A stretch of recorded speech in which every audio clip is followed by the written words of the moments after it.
Hi, guys. It's Dr. George here for Tucked in Tuesdays, and I am sweating. I'll wait for a few of you to come in, and I have a book for you guys tonight. It's not an AR book. I'm trying a new um,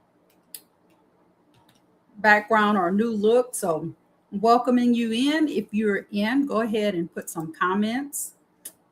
I'll make sure to see those comments on my page and I can respond. Let me get to YouTube on here and I'll kind of keep an eye out for comments on there.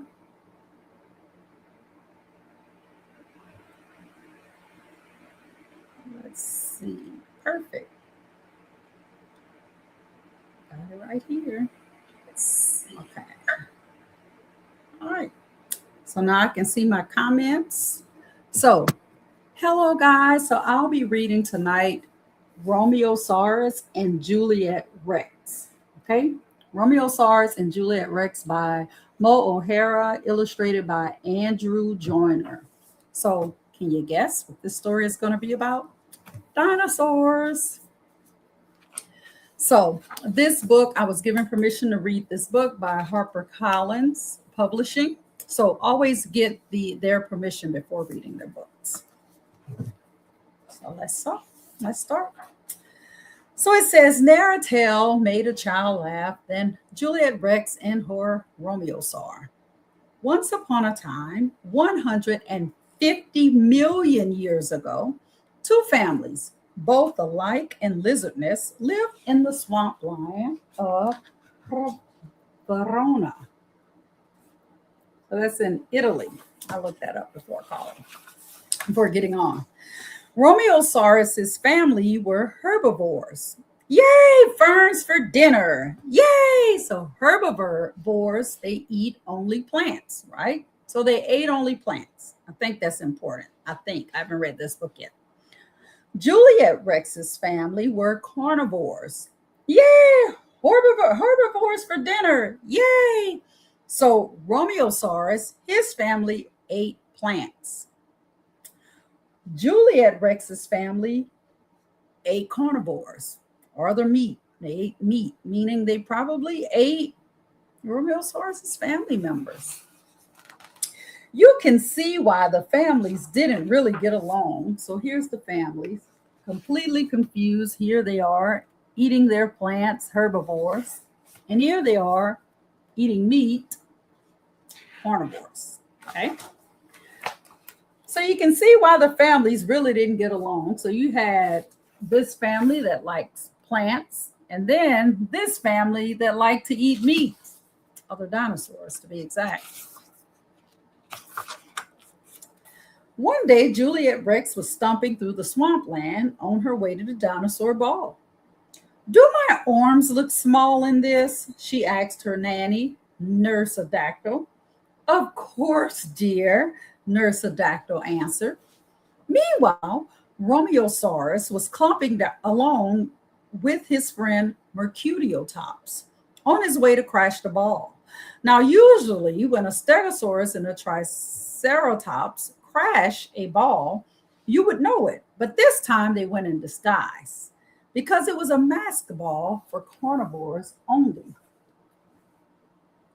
She's running and they're going to the ball.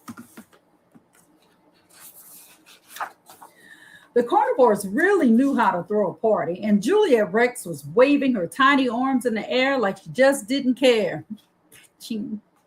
When she spotted a dinosaur who she had never seen before, he switched his tail at her to say hello. She thumped her tail back to say, I might be casually waving hi, or I might just be swatting a prehistoric bug. Your call. So they're all at the party, carnivores and herbivores, right? One eats plants, one eats other meat. Romeosaurus went over and the two dinos danced. They giggled, they talked, they played, and they started to become friends. Do you want to get something to eat? Juliet Rex asked as she led Romeosaurus over to the buffet. Auntie Gladys, Romeosaurus gulped. So They're herbivores, so they're expecting plants, but look who's on the table. Aunt Gladys for dinner. Carnivores. Romeosaurus rushed to help Aunt Gladys off the buffet table and take the apple out of her mouth. Wait, you're a herbivore? Juliet Rex asked, taking off Romeosaurus's mask. And you're a carnivore? Just then, a fight broke out at the dinosaur ball. Apparently, Mercutiotops had poked Juliet Rex's cousin Tybalt Rex with his horns while dancing. You'd better go, Juliet Rex said, sneaking Romeosaurus out during the commotion. Will I see you again? Romeosaurus looked back and smiled. So even though his aunt was on the table for the buffet, a carnivore and a herbivore, they love each other. That night, Juliet Rex looked out from her cliff-top balcony. Romeosaurus, Romeosaurus, wherefore art thou, Romeosaurus? Psst, down here, Romeosaurus answered. Stegosauruses aren't very good at climbing. It's the tail, really, and the weight and the complete lack of claws to grip anything. And there's a stone ramp over there, Juliet Rex interrupted. Oh, thanks. Once again, they giggled and played and talked and laughed, and they became true friends.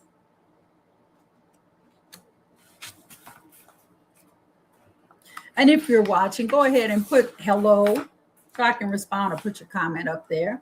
My friend would never really want me to be friends with you, Juliet Rex said. I mean, I could never invite you over for dinner.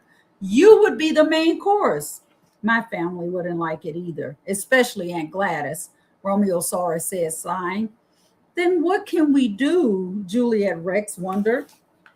So if they go to Juliet's house, then they're going to eat other dinosaurs. If they go to his house, they're only eating plants, and she doesn't eat plants.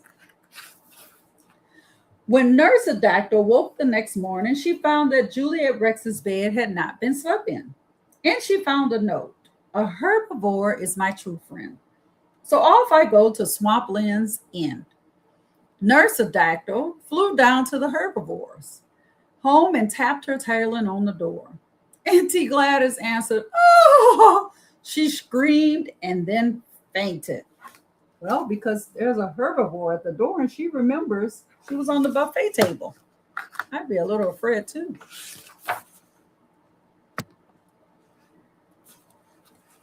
Mercutiotops pulled Auntie Gladys out of the way. Nursedactyl showed him Juliet Rex's note, and he showed her the note Romeosaurus had left for him. You have always been a friend to me, but a carnivore has set my heart free. Nursedactyl made a face. They're not very good at poetry, but they do seem to care a lot about each other, even though they're so different. They have bad poetry in common, I guess, Mercutiotops added. We need to find them. They're headed for the tar pits, and that's dangerous for any dinosaur, herbivore or carnivore. Nursedactyl flapped her wings. So they're getting out of there. Could try to find the two love dinosaurs.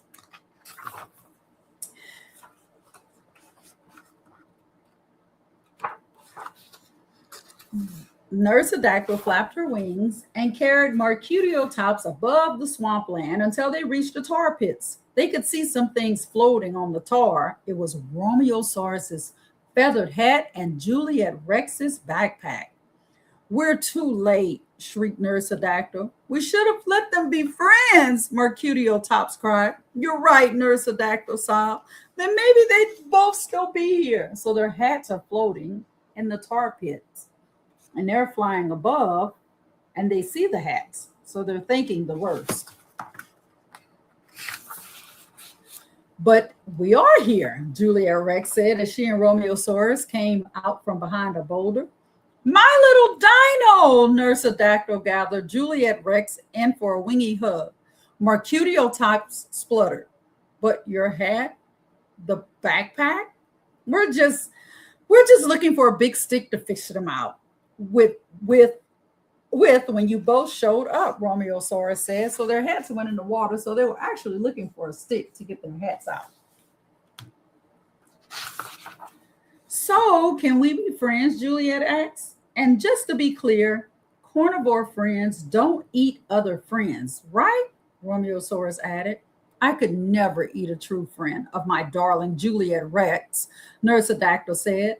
Then she whispered to Romeosaurus, but if you break her heart, you're a sandwich. You're in a sandwich by lunchtime. You got it. So it's a deal. Carnivores and herbivores will be friends.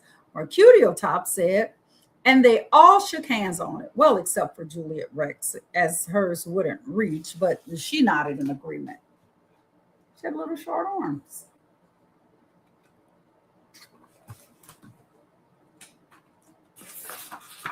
And they lived happily ever after. So that's them dancing with her little hands. And that's the two families getting along. Until, so we have this. Uh-oh. Looks like something's coming in the picture.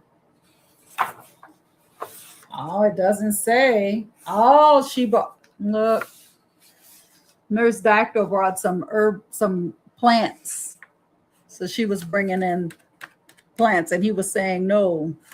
So until they got time to eat, when it was time to eat, it became a problem. Oh, I missed it. No. It's an asteroid. Well, this book,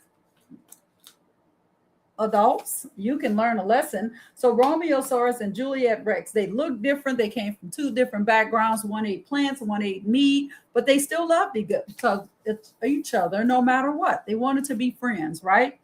And they wanted everybody to accept them the way they were. They didn't want their families to change. Just accept people for who they are. We can all learn a lesson from that. And then at the end, and this is really deep. At the end, everybody's having fun, and that's that asteroid.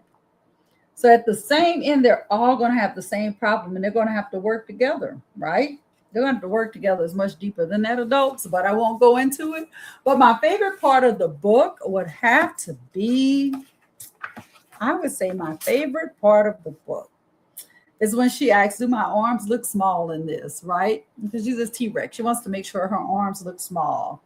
And so the life lesson, or the biggest lesson that I get out of this book, is sometimes we look at outer appearances and we don't take time to look at the inside. And sometimes the inside is so much better than the outside. So if you could be like Romeosaurus and Juliet Rex, the world would be a better place. Guys, I'll see you next Tuesday here, 7:30 p.m. Whether it's 1, 2, or none, I'm going to continue to read because reading is important. So I hope you have a good night. Rest well. If nobody else tells you, Dr. George loves you. Good night.